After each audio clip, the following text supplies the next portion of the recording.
I don't know about any of you, but I love the holidays. More specifically, I love Halloween and Christmas. Christmas I would easily say is my favorite holiday, but Halloween is just so good. Like, if I could live in Tim Burton's town of Nightmare Before Christmas without the whole Christmas stuff, I totally would. If I could make Halloween penetrate every month of the year except for December, because that's Christmas time, I totally would. So, in lieu of that notion, I have something up this alley for you today. It's what I like to call ghost stories. So the one story that I have for you today isn't particularly scary. Like, it's not like, I almost died, but I swear on, like, Bible, this happened. You can hear my cat running around because she's a spaz. A long time ago, like, elementary school age stuff here, children. I was in this very house, in this very room. This story took place. Earlier in the day, I had gone, like, grocery shopping with my mom. And if any of you remember when go shopping with your mom, the only reason you said okay was because you were hoping they would, like, get you candy or some toy, whatever that you wanted from the grocery store. You're like, please, fine. Thing. And, that's exactly what happened with me. She got me something, and I took it to my room, and, I have this fan in my room, and it's always on high, because my room is always the hottest room, like, I swear, always. Unless I have, like, the window open in the winter, it's always the hottest room. And, I know that if I put, like, these bags on top of my garbage can, the, like, I don't know, air waves the fan creates. Duchess!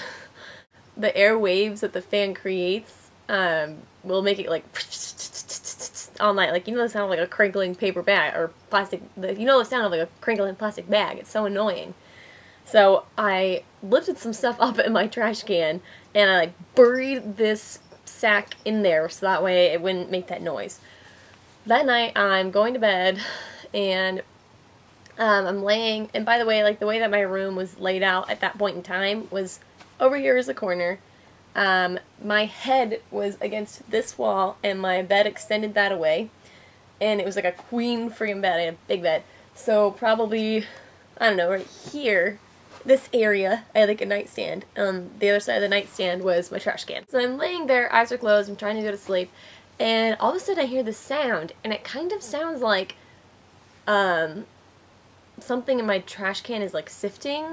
I open my eyes, but I don't look over, and I keep hearing that like sifting sound, and finally I hear the sound of something being pulled out, and it sounded like my plastic bag.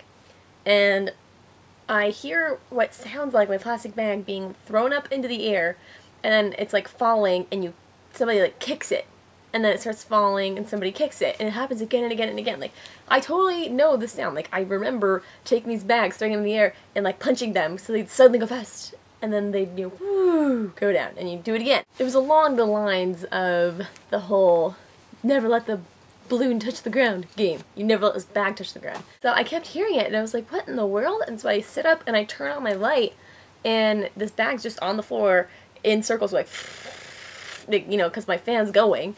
So I was like, what the heck? So I grab it, and I bury it in my trash can again, and I turn out the light, and I go back to bed. No sooner did I do this, did I hear that sifting in my trash can again, the pulling out of the plastic bag, and the sound of somebody throwing it in the air and kicking it again. And I was like, what in the world? Like, what is this? And so I just opened my eyes, and I laid there, and I stared at the ceiling, and I said, please stop. I have to get up for school really early, and I really want to go to bed. It stopped. I didn't even get out of bed and grab the plastic bag and bury it. Like, it didn't make any noise with my fan going, like, nothing. So, whoever was playing the game in this house, definitely listened to me. It was the weirdest thing in the world. I have my own explanation of, like, ghosts and stuff. I obviously totally believe they exist. But I'm not, one of those freaks who thinks you can, like, catch them or whatever. I will probably never discuss those thoughts with you. If you really want to know, you can ask me. So, yes, that's my ghost story for today. Yay! If there's anybody like me out there who loves Halloween and horror so much, let's get together, baby. See you guys later. Bye bye. Ruining the effect, Duchess.